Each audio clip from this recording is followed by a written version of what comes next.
You know, you wear the hat, Socrates, but you are actually a Socratic philosopher. That is your way. You're a philosopher who does... Well, let's say I ape the Socratic method, only in the sense that I believe that education is not a demonstration of the knowledge of the instructor, but rather an attempt to provoke the student into a discovery of his or her own talents. Because it's significant to say that these people who come here are sufficiently curious and sufficiently interested in developing and growing as intellects that if we lead them in the right direction, if we show them the resources that are available, if we give them the challenges which comes with intellectual imagination and with reflection upon learning itself, they will respond, and they will discover for themselves that learning is the one pastime that really continues to pay and repay in its richness and its range of significance. It reinforces itself in a way that nothing else does. Our business is in some ways challenge or directing the student here to this resource. We are simply a resource. The teacher's a resource, the library is a resource, the gymnasium is a resource, and they have to make use of it. They have to make use of the teacher, they have to make use of the library. We don't necessarily presume they can do it by themselves without some provocation, but all we do is provoke them. Classes, the purpose of a class is to irritate their complacency, undercut their complacency.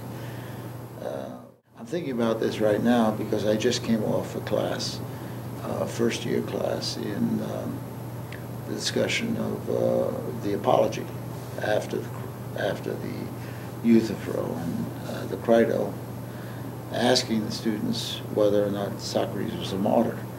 And many of them want to bridle at this. They don't want to think that his provocative way of that they need that kind of prodding in order to do well. So I think partly what you're saying is that the well-educated philosophy student is one who is able to think originally, not breaking every boundary, but taking the question very seriously himself or herself, and then really thinking it through, with maybe the assistance of having read Anselm or Wittgenstein, but thinking for himself or herself. Thinking for themselves, yes. The most exciting students are those who take old problems and they start out simply reinventing the wheel philosophically, going through the whole process of what has already been charted, but then they break out and they see things differently in a new way. And they help the instructor see things in a new way. We have a tendency to rest on our categories, and it's fun to have students who see things in a new way. Mm-hmm. I would like the student to have that experience of, because they really don't know what they don't know. Mm-hmm. I mean, literally, they believe that after their secondary school, they've at least canvassed all of the possibilities for knowledge, and now they're ready to get credentials for one or the other way. And to make them aware of hidden possibilities and to excite them in the midst of that, that's really part of what philosophy does. Mm-hmm. I mean, when we get to the paradoxes of mathematics, for example, infinite numbers, and that there are as many even numbers as there are numbers, natural numbers, you see, that's just not a piece of information. That's a sense that we have reached a certain challenge to our concept of finite and infinite, and just to pull some of this together into an educational philosophy or educational outcome, I'm wondering how you would describe your hope for the cognitive, intellectual characteristics of the graduating philosophy senior undergraduate. Someone who's really made, a great investment in his or her philosophy education, and these are some of the characteristics. Well, one of the things that is most important is that the student never get bogged down in one particular set of descriptions of the world, whether it's Hegelian, Marxist, or Wittgensteinian.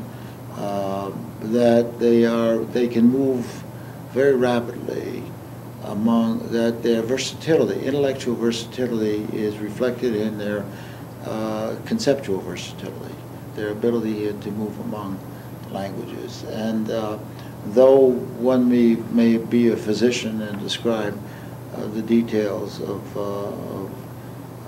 the human functioning in certain technical ways, he has the capacity, or she has the capacity, to transform that into a humane account as well. So that education, as I understand it, is that familiarity with a multitude of languages, where by languages I mean the conceptual systems here that are different. That familiarity and the capacity to move among them with a degree of sophistication that is able to appreciate intelligence, and to clarify for those who are in one area and who are rigidified in one particular language, how it connects up with their language as well, their world. Mm-hmm. So you're kind of, I think you're kind of singling out a couple of virtues. Yeah. Open-mindedness seems to be a part of it. Yeah. Not being trapped within a particular conceptual or normative system. Also a degree of imagination, I think, being able to conceive of other ways of looking at the world, or other interpretations.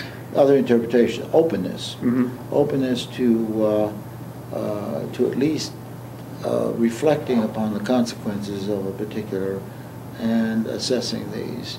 Another way of putting it is that liberal education is moral education, meaning by that ultimately there's a large section of liberal education that's purely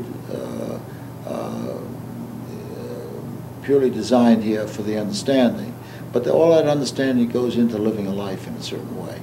And moral education is the choices of one's actions in day-to-day life, and ultimately in the choice of not only how to live one's life, but also how to relate to others within their life, mm-hmm. ideal communities. So moral education is a very important part of it. Meaning by that we stand for the autonomy of the individual student, that each student has to do his own thinking as he does his own living and as he does his own dying. I mean, we are irrevocably independent in the fact that our living and our mm-hmm. sensibility are separated from others in that regard. At the same time, we have community. It's a strange reality that on the one hand we're irrevocably singular and separate, and yet on the other hand there is community and the capacity of sharing society. Mm-hmm.